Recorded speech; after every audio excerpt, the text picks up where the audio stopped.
Sir, good morning. Good morning. Ma'am, मेरे जो 5 साल पहले का जो एक्सपीरियंस था, रोज सर दुखता था मेरे। और फ्लेक्सॉन जो गोली होती है, हफ्ते की 5 मेरी हो जाती थी। और सर दर्द के साथ जी दौरा होना, खाना नहीं भाना, और खाना खाती तो भी भूखे लेना, नहीं खाती तो भी भूखा महसूस होता था। ऐसे कुछ सिम्टम्स थे मेरे। और आज मैं 24/7 एक्टिव रहने की कोशिश रहते हैं हम लोग। और बहुत ही शानदार है, कुछ पता ही नहीं चलता है दिन कैसे निकला। फ्लेक्सॉन गोली तो बहुत मतलब रेयर केस में घर में आती है, और कोई गोलियां ही नहीं है हमारे घर में। कोई कहे ना कि आपके यहाँ टैबलेट बॉक्स है, तो हमारे घर में नहीं है। तो ऐसा ये सीन हुआ सिर्फ और इसी वजह से। तो माइग्रेन मुझे बहुत ज्यादा था, और यहाँ से बच बच करता था, ये सर के ऊपर वाले हिस्से से। और बहुत चलो हालत खराब हो आपसे जाती थी। इसके बारे में कि क्या क्या होता है माइग्रेन में, जो भी आपने बताया ना, ये सब इसमें शामिल है। चलो देखते हैं कि माइग्रेन में क्या क्या होता है। आपने खुद ही बता दिया कि ये एक टाइप का सिर दर्द ही है, जो कि है ना बढ़ जाता है। प्रॉब्लम है ना, मतलब जब ज्यादा गंभीर हो जाती है, थोड़ी थोड़ी चीजें शुरुआत होने लगती है तो हमें समझ नहीं पड़ता, थोड़े थोड़े हेडेक से ये शुरू होता है। बट ये जब ये गंभीर रूप ले लेता है ना, तो अपने आप में ऐसी फीलिंग आती है कि दिल धड़क रहा है या कुछ हो रहा है, कुछ ऐसे सिम्टम्स आने लगते हैं, ऐसी अनुभूति पैदा होने लगती है। इसलिए जो है घबरा के, जो आम जिन लोगों को नहीं पता है, वो घबरा के एकदम से डॉक्टर्स के पास जाते हैं। और वहां जाके डॉक्टर सिर्फ ये बोल देता है कि आपको सिर्फ माइग्रेन है और कुछ नहीं।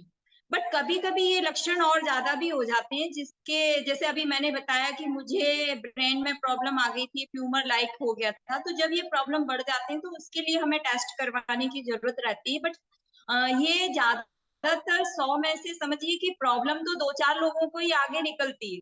बट जो 95 या और उससे भी ज्यादा है, वो सिर्फ माइग्रेन ही रहता है। माइग्रेन ही एक टाइप का डेरिवेटेड सिर दर्द है, जो एक गंभीर रूप लेके हमारे सामने आता है। तो इसके कुछ लक्षण आते हैं। स्लाइड शो हो रही है अभी, इमरती मैम ने जो जो बताया है ना, वही सब आता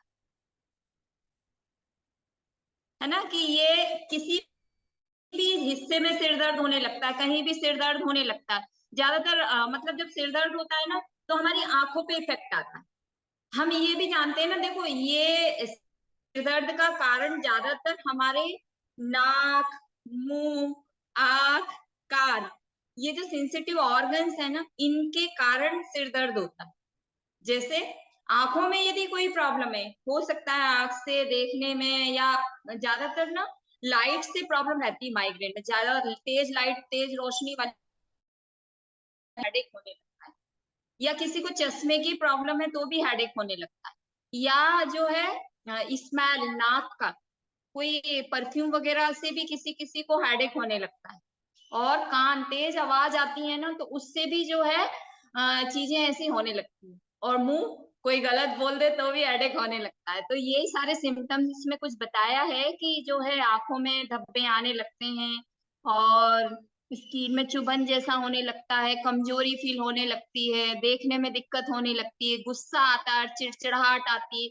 और तो और किसी किसी को तो वॉमिटिंग भी होती है, उल्टी भी शुरू हो जाती है ना। पेशेंट आके बोलते हैं कि मेरा जब सिर दर्द होता है ना, तो मुझे उल्टी भी होती है। तो हम लोग क्या जो सिम्टोमेटिकली जो इलाज होता है ना, सिर्फ वही इलाज रहता है कि एक उसको उल्टी की गोली दे दो, अभी जैसा इमरती मैडम ने बताया कि एक दर्द की गोली दे दो, तो इस तरीके से इलाज हो जाता है उसका। बट हमें वहां जाने की जरूरत नहीं है। इसको हम परमानेंटली, ये कोई सॉल्यूशन नहीं हुआ।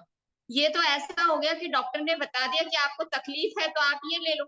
बट ये ना अटैक्स बढ़ने भी लगते हैं। कभी कभी तो क्या होता है कि बहुत दिनों में आता है ये अटैक। बट कभी कभी जब हमारी लाइफ स्टाइल और ज्यादा गड़बड़ गड़बड़ रहने लगती है ना, तो 2-3 दिन में, 4 दिन में, या 1 महीने में, या 2 महीने में, इस तरीके से प्रॉब्लम बहुत ज्यादा बढ़ने लगती है। तो ये बढ़े नहीं, क्यों होता है इसके बारे में और जानते हैं, क्यों होता है। सर नेक्स्ट वाली स्लाइड। देखो क्या होता है कि हमारा शरीर ना बहुत सारे सेल्स से मिलके, और ये और हेडेक को हम और जानते हैं। देखो ये स्लाइड में शो हो रहा है कि और कितने टाइप के हेडेक होते हैं, है ना। माइग्रेन के अलावा बहुत सारे हेडेक रहते हैं। किसी किसी को गैस बनती है ना, तो भी सिर दर्द होने लगता है। तो डाइजेस्टिव प्रॉब्लम हुई तो भी जो है हेडेक होने लगा। थोड़ा क्लियर नहीं हो रहा या जैसे साइनस प्रॉब्लम, यहाँ इथेमॉइड साइनस होता है, जब हमको सर्दी जुकाम होता है ना तो भी हेडेक होने लगता है ना। सर्दी में कितने सारे लोग हैं, सभी को ज्यादातर हेडेक की प्रॉब्लम होती है, या कोई हमें टेंशन स्ट्रेस आ जाता है तो भी सिर दर्द होने लगता है। सुबह जल्दी उठना है तो रात को ही सिर दर्द होने लगता है। तो इस टाइप के कुछ हेडेक आते हैं। टेंशन हेडेक हुआ, क्लस्टर हेडेक हुआ, मतलब कि एक यहाँ पर ही दर्द होता है। कभी कभी एलर्जी की वजह से इधर इधर दर्द होने लग गया। कभी कभी पहले जैसे चाय नहीं मिलती थी ना, तो हेडेक होने लगता था कि 9-10 बज गई, अभी तक चाय नहीं मिली, या कॉफी की जो आदतें हो जाती हैं उसके कारण हेडेक होने लगता है। अब तो हम सब एफ्रेश पीने लग गए हैं। या हार्मोनल चेंजेस होते हैं ना बॉडी में, तो भी हेडेक होता है। या जैसे किसी को ब्लड प्रेशर की प्रॉब्लम आ जाए ना, तो भी सिर दर्द होता है ना, है ना। एक्सर्शन ज्यादा हो जाए, पहले वाली स्लाइड में ये सारे दिया हुआ है कि कभी कभी हम ज्यादा थक जाते हैं तो भी हेडेक होता है। और किसी किसी को सर्वाइकल की प्रॉब्लम है ना, ये जो हमारा ये यहाँ ये देखो ब्रेन के जो हिस्से है ना, ब्रेन यहाँ तक बना हुआ है और ब्रेन से एक स्पाइनल नीचे एक ऐसी टेल निकली हुई है और उससे बहुत सारे नर्व निकली हुई रहती है। ये नर्वस सिस्टम हमारी बॉडी को कंट्रोल, है ना। आपके जो साइंस के जो यहाँ स्टूडेंट है उन लोगों को पता होगा सिंपैथेटिक पैरासिम्पैथेटिक नर्व्स होती हैं। अब जैसे मैंने ये गिलास को यहाँ पकड़ रखा है, आप ऐसा समझ सकते हैं कि मैंने ये गिलास को पकड़ा और मैंने यहाँ से छोड़ दिया, तो ये मेरे ब्रेन तक सेंसेशन जो मतलब वो गया ना कि ये गिर जाएगा यदि मैंने यहाँ से हाथ हटा लिया, तो हमारा ब्रेन अलर्ट रहता है, हर सिचुएशन के लिए अलर्ट रहता है, क्योंकि उसमें ऐसे सेल्स हैं जो उसको इस काम को करवाने में तो ब्रेन के कुछ सेल्स इस तरीके से नर्वस, मतलब कि यहाँ छोटी उंगली तक है, तो एक पूरा सिस्टमेटिकली जाल बिछा हुआ है पूरे शरीर के अंदर। तो जो नर्व सेल रहते हैं ना, वो नर्व सेल्स, क्योंकि देखो सेल सबसे छोटे, सबके सेल्स अलग अलग होते हैं, तो सबसे उसी से मिलके सिस्टम बनता है। मैंने पिछले वाले टॉपिक में भी बताया था कि सेल सबसे छोटी इकाई है, फिर उसके बाद में मतलब टिश्यू रहता है, टिश्यू से फिर ऑर्गन मिलके बनता है और पूरा सिस्टम डेवलप होता है। तो ये नर्वस सिस्टम जो डेवलप हुआ है ना हमारा, तो इसमें जो नर्व सेल है, सबसे छोटी जो सेल की, एक ही सेल को यदि हम देखें ना, तो सेल के अंदर ना कुछ ऐसे केमिकल चेंजेस होने लगते हैं, कुछ ऐसी मतलब डिस्टरबेंस आ जाता है, उसे समझ नहीं पड़ती, कह सकते हैं कि वो कुछ कंफ्यूज हो जाता है, कंफ्यूजन जैसा पैदा हो जाता है, जिसके कारण माइल्ड हेडेक शुरू हो जाता है। कुछ परिवर्तन होने लगता है बॉडी के अंदर, मतलब कि सेल्स के अंदर कुछ ऐसा परिवर्तन, एबनॉर्मल कुछ एक्टिविटी होती है और ऐसी चीजें सामने आने लगती है ना। या ये कह सकते हैं हिंदी में हम इसको कि माइग्रेन जो है दिमाग की नाड़ियों में रासायन या केमिकल चेंजेस है कोशिकाओं के अंदर, जो जिस परिवर्तन की वजह से ये हमें दिखाई देता है। ज्यादातर जो है ये परिवर्तन हमारे आसपास से ही आता है। हमारी बॉडी में डेवलप कहाँ से हुआ, हम जिस वातावरण में रहते हैं, जहां हम रहते हैं वहीं से ही हमारी लाइफ स्टाइल, यदि हमारी हेल्दी लाइफ स्टाइल है, देखो हेल्दी लाइफ स्टाइल का मतलब ये है कि ये फोटो में देखिए आप कि क्या क्या हेल्दी लाइफ स्टाइल में हम लोग दिन भर देखते हैं, क्या हमारी लाइफ स्टाइल हेल्दी है। यहाँ जो आ रहे हैं ना उन सब की तो डेफिनेटली हेल्दी है, और अभी जैसा मैडम ने अपना एक्सपीरियंस शेयर करा कि मुझे माइग्रेन था और वो ठीक हो गया, तो ये हेल्दी एक लाइफ स्टाइल का फोटो है कि हम लोग जो है मतलब गार्डन में घूमने जाएं, हेल्दी फूड खाएं, रेगुलर बेसिस पे एक्सरसाइज करें और अच्छी अच्छी बुक पढ़ें, और वाटर का इससे बहुत ज्यादा रहता है, वाटर का इंटेक हेडेक के लिए बहुत ज्यादा वो रहता है जरूरी। कैसा मान सकते हैं हम कि पानी ना सब चीजों के लिए जरूरी रहता है, संतुलन बनाने के लिए पानी का होना बहुत ज्यादा जरूरी होता है। जैसे घरों में साफ करने के लिए भी पानी चाहिए ना, तो बॉडी से गंदगी को निकालने के लिए भी वाटर का ही जरूरत पड़ती है। पानी नहीं है तो बॉडी में मतलब सर्कुलेशन प्रॉपर नहीं हो पाएगा।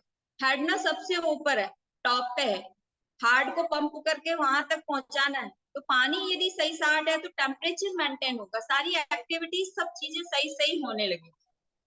तो ये कमी जो है ज्यादातर हमारे भोजन में पोषक तत्वों की कमी के कारण होता है। आप लोग इससे एग्री है कि भोजन में पोषक तत्वों की कमी से हमारी बॉडी के अंदर तनाव आता है और सिर दर्द होता है।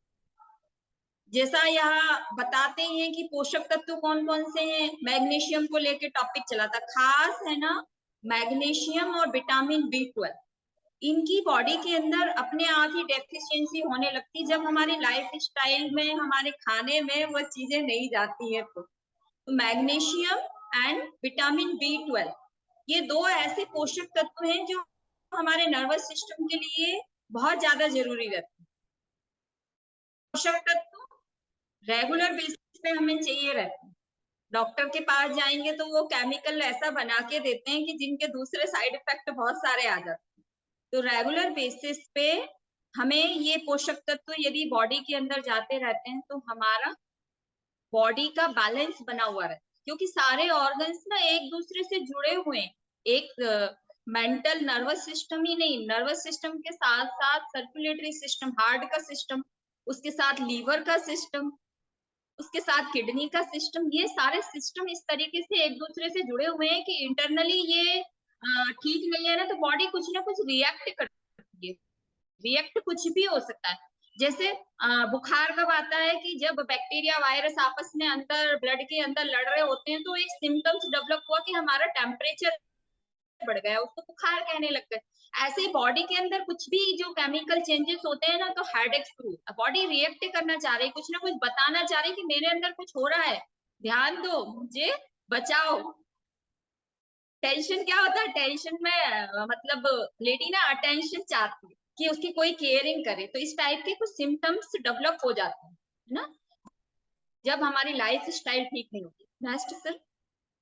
अब देखो ये अभी मैंने हाइड्रेशन का बताया कि हाइड्रेशन बहुत ज्यादा जरूरी रहता है बॉडी के लिए। वाटर बहुत,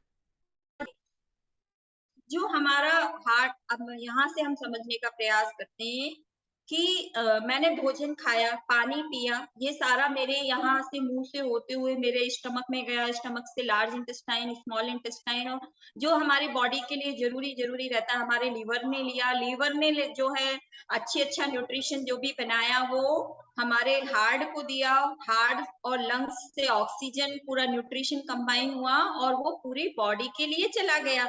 सारे सिस्टम उसी से फंक्शन करने वाले हैं। तो यदि पानी कम है तो क्या वो इस हमारे आर्टरी और वैन के अंदर अच्छे से हमारा न्यूट्रिशन जा पाएगा? नहीं जा पाएगा ना, क्योंकि गाढ़ा हो गया, उसका बैलेंस ही नहीं बना, उसका कंसिस्टेंसी, उसका फ्लो ठीक से नहीं हो पाएगा जो अगर पानी नहीं है तो। और दूसरी बात, हमारे उस जो हमारा ब्लड है उसके अंदर प्रॉपरली सारी चीजें होना चाहिए, सोडियम होना चाहिए, कैल्शियम होना चाहिए, पोटेशियम होना चाहिए, और जो मैंने बताया मैग्नीशियम, विटामिन B12, ये सब कुछ हमारे लिए बहुत ज्यादा जरूरी रहता है नर्वस सिस्टम को स्ट्रांग बनाने के लिए। तो अभी ये जाना कि ये क्यों हुआ, और अब हम ये जानेंगे कि ये ट्रिगर्स कैसे आते हैं, है ना, ये फैक्टर माइग्रेन को कैसे हमें मतलब कारण क्या क्या हो सकते हैं इसके। तो ये वाली स्लाइड में देखो हिंदी में भी शो हो रहा है और इंग्लिश में भी इसने बताया है कि कॉजेस कैसे होते हैं, रिस्क फैक्टर कौन कौन से होते हैं। तो जो लोग ज्यादा स्ट्रेस में होते हैं, टेंशन ज्यादा लेते हैं, यहाँ तो कोई नहीं ले रहा, कोई भी नहीं ले रहा टेंशन, सब खुश है, हैप्पी है। और जिन लोगों को बहुत ज्यादा थकान रहती है, जिनको नींद नहीं आती है, ये ट्रिगर्स हैं, इनका आप स्क्रीनशॉट भी लेके रख सकते हैं। इनकी वजह से ही हमारा हेडेक, माइग्रेन की प्रॉब्लम होती है ना। जो लोग जिनकी लाइफ स्टाइल में गलत सलत खाना पीना, अपना अल्कोहल, सिगरेट स्मोकिंग, और कुछ भी दवाई खा ले, मेडिकल पे गए, सिर दर्द नहीं भी हो रहा, थोड़ा बहुत हुआ, खा लो गोली, उसको ये नहीं मालूम कि ये गोली खाई है, ये स्टमक में जाके अल्सर कर सकती है, मेरे लीवर को खराब कर सकती है, न्यूट्रिशन प्रॉपरली लीवर नहीं बनाएगा। लीवर का देखो इतना अच्छा फंक्शन है, मैंने कई बार बताया है कि लीवर जब न्यूट्रिशन बना रहा होता है ना तो कुछ गंदगी निकलती है, गंदगी, अमोनिया, यूरिया, ये सब हमारी किडनी को प्रेशर लगाना पड़ता है, एक्स्ट्रा प्रेशर किडनी को लगाना पड़ता है, और उसके लिए बहुत सारे हार्मोन्स लगते हैं जो हमारी बॉडी से वेस्टेज को बाहर निकालने में हेल्प करते हैं। तो इनका जब सिस्टम गड़बड़ होता है, हार्मोन्स का सिस्टम, स्पेशली देखो ज्यादातर हेडेक ना महिलाओं को होता है, पुरुष तो कम ही है। मैंने मेरी प्रैक्टिस में भी देखा है कि ज्यादातर महिलाएं माइग्रेन की प्रॉब्लम लेके महिलाएं आती, पुरुषों को कम होता है, क्योंकि महिलाओं के अंदर हार्मोनल चेंजेस ज्यादा होते हैं। उनके जो यूट्रस है उसकी जो साइकिल है उसमें एस्ट्रोजन और प्रोजेस्टेरोन हार्मोन का बैलेंस नहीं बन पाता, जिसकी वजह से महिलाएं ज्यादातर माइग्रेन की शिकार रहती है ना। देखो अब ये दिया हुआ है नीचे कॉजेस में कि hyper hyper active of serotonin. अब ये सेरोटोनिन क्या, ब्रेन है ना, ब्रेन के अंदर एक सेरोटोनिन और डोपामिन दो हार्मोन होते हैं जो बैलेंस होना बहुत ज्यादा जरूरी, यही हमारे स्ट्रेस को मैनेज करते हैं। अब यदि सेरोटोनिन बढ़ गया, डोपामिन, या हम ऐसा समझ सकते हैं कि इनका कंबाइन होना बहुत ज्यादा जरूरी। अब ऐसा मान लें कि ये जो न्यूट्रिशन है, हर्बल लाइफ से मैं इसको रिलेटेड करूं कि ये हर्बल लाइफ का न्यूट्रिशन बहुत ज्यादा महंगा है, ये किसने बोला, डोपामिन। अब सेरोटोनिन क्या बोलेगा, इसमें बहुत सारे न्यूट्रिशन है, इसको खाएंगे तो मेरी बॉडी हेल्दी रहेगी, मुझे डॉक्टर के पास नहीं जाना पड़ेगा, मैं बहुत ज्यादा सुंदर दिखूंगी। तो हमारा ये बैलेंस हो जाता है। हम घर में भी लड़ाई करते हैं हस्बैंड वाइफ, तो बैलेंस हो जाता है ना। तो यदि ये बैलेंस नहीं हो तो डीलिंग टूट जाएगी, टूटती है ना। तो ब्रेन में बहुत सारे चेंजेस आते हैं और मेंटल डिसऑर्डर पैदा होते हैं। हेडेक तो एक छोटी सी प्रॉब्लम है, इतने सारे प्रॉब्लम में आने लगती, डिप्रेशन में जाने लगते हैं, सीजोफ्रेनिया एक अलग से एक पर्सनालिटी डेवलप हो जाती। ब्रेन के डिसऑर्डर अब आजकल बहुत ज्यादा बढ़े, क्यों बढ़े हैं, पहले तो ज्यादातर ये प्रॉब्लम नहीं होती थी, बट आजकल क्यों बढ़े हैं, क्योंकि हमारी लाइफ स्टाइल, खाना पीना सोना सही नहीं है, न्यूट्रिशन जो भी हमने खाना खाया है उसमें पोषक तत्वों की कमी आ गई। पहले तो कमी नहीं होती थी क्योंकि जमीन में कोई पेस्टिसाइड्स का यूज नहीं होता था, ज्यादा केमिकल का यूज नहीं होता था, और ऐसे डिसऑर्डर होने लग गए जैसे थायराइड है, घर में एक ना एक को किसी ना किसी को थायराइड हो गया, घर में किसी ना किसी को ब्लड प्रेशर मिल ही जाएगा, शुगर वाला पेशेंट मिल ही जाएगा, है ना। हम ये नहीं कह सकते कि थायराइड हुआ तो मुझे हेडेक आया और ब्लड प्रेशर आया और ये सारी चीजें आई, मोटापा आया। ये दुनिया ना बहुत गोलमोल है, हो सकता है कि आपको पहले मोटापा आया फिर ये बीमारियां आई, हो सकता है पहले बीमारी आई फिर मोटापा आया, पर सबका कारण एक है, हमारी लाइफ स्टाइल, है ना। जो लोग अल्कोहल से, नेक्स्ट वाली स्लाइड, फैमिली हिस्ट्री भी हो सकती है। देखो फैमिली हिस्ट्री जेनेटिकली डिसऑर्डर कैसे मान सकते हैं कि क्योंकि हमारे घरों में वैसे ही चलते आ रहा है, अब किसी का माइंडसेट वैसे ही हो जाता है। जैसे अभी सुधीर सर को फैमिली में बहुत सारे लोगों, सुधीर सर की फैमिली में बहुत सारे लोगों को शुगर वाले हैं, तो शुगर के लिए उनका माइंडसेट हो गया कि मेरे पापा को भी थी, मेरी मदर को भी है, तो मुझे होना तय है। तो धीरे धीरे उनकी बॉडी के अंदर वैसे चेंजेस होने लगते हैं, बोलते हैं ना जैसा हम सोचते हैं वैसा बनने लगते हैं, तो हमारी बॉडी के अंदर वैसे चेंजेस होने लगते हैं। इसलिए बोला जाता है कि जेनेटिकली हो सकता है कि आपको ये प्रॉब्लम रही हो, बट ज्यादातर ये प्रॉब्लम का कारण हमारा भोजन है। ज्यादातर प्रॉब्लम का कारण ये स्लाइड जो शो हो रही है वो है, आप देखिए इसमें क्या क्या शो हो रहा है।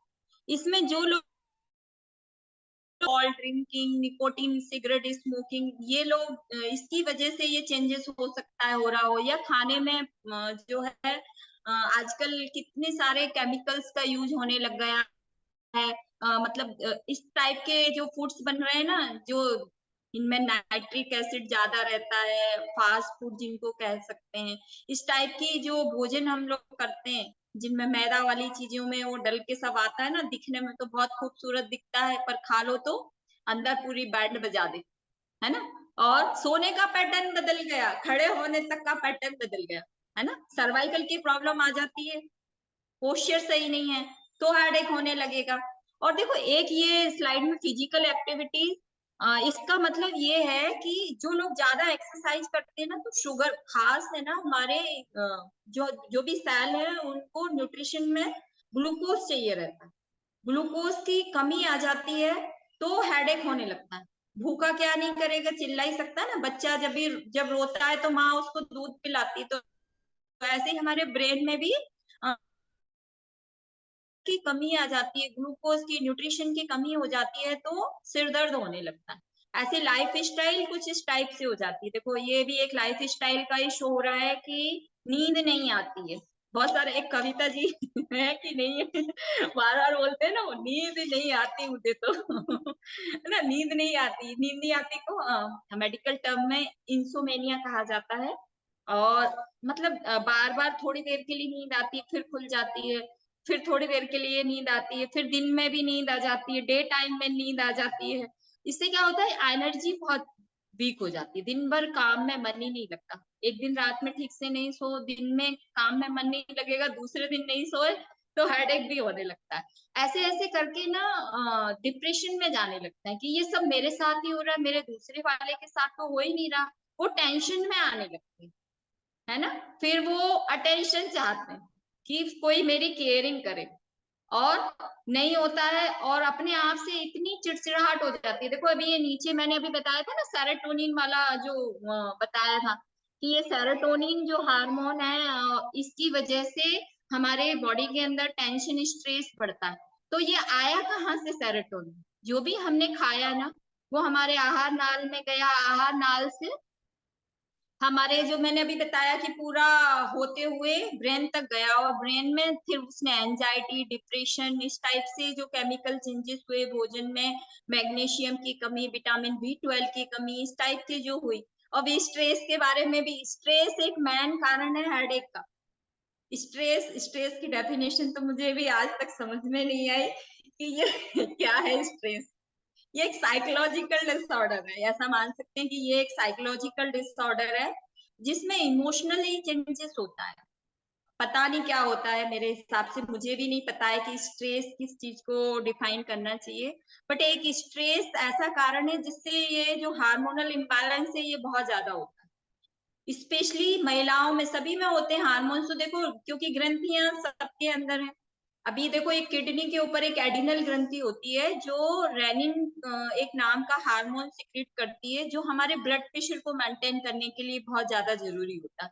ये ग्रंथि का हार्मोनल डिफरेंस हो जाए तो ब्लड प्रेशर की प्रॉब्लम आ जाती है।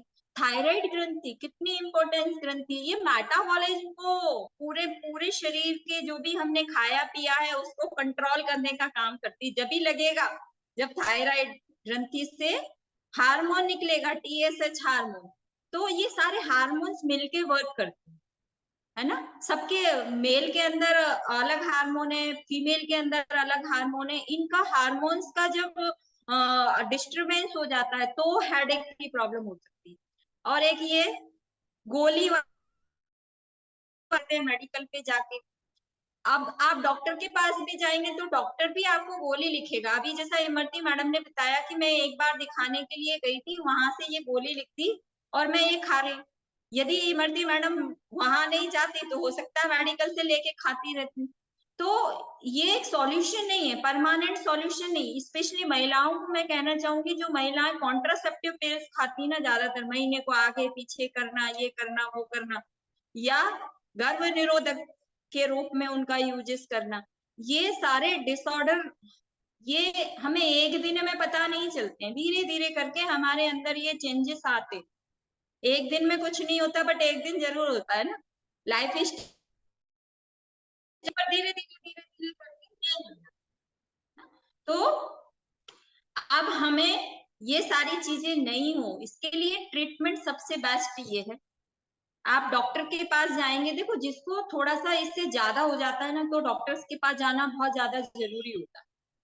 जैसा अभी मैं मेरी लाइफ स्टाइल से बताऊं, मेरी लाइफ स्टाइल भी बहुत कंजेस्टेड थी, हमेशा यही बोलती रहती मुझे टाइम नहीं है, मुझे टाइम नहीं, कभी अपने लिए टाइम नहीं निकाला।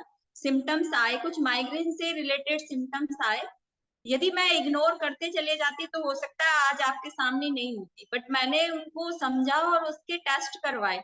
यदि इन सिम्टम्स आपको आ रहे हैं तो एक बार डॉक्टर को दिखाएं, सारे टेस्ट कराएं, कंफ्यूजन क्लियर करें कि मुझे कुछ नहीं है, डॉक्टर ने सिर्फ बोला है माइग्रेन है, तो माइग्रेन को आप ऐसे ठीक कर सकते हो। कोई बीमारी है या जो भी कुछ भी बीमारी हो सकती है, वो उसको उसके हिसाब से, डॉक्टर के हिसाब से ट्रीट करना पड़ता है। पर यदि हमारी लाइफ स्टाइल ठीक है तो हम वहां तक जाएंगे ही नहीं और हम माइग्रेन को ऐसे ही ठीक कर लेंगे। आप इस स्लाइड को देखिए, इसमें क्या क्या शो हो रहा है।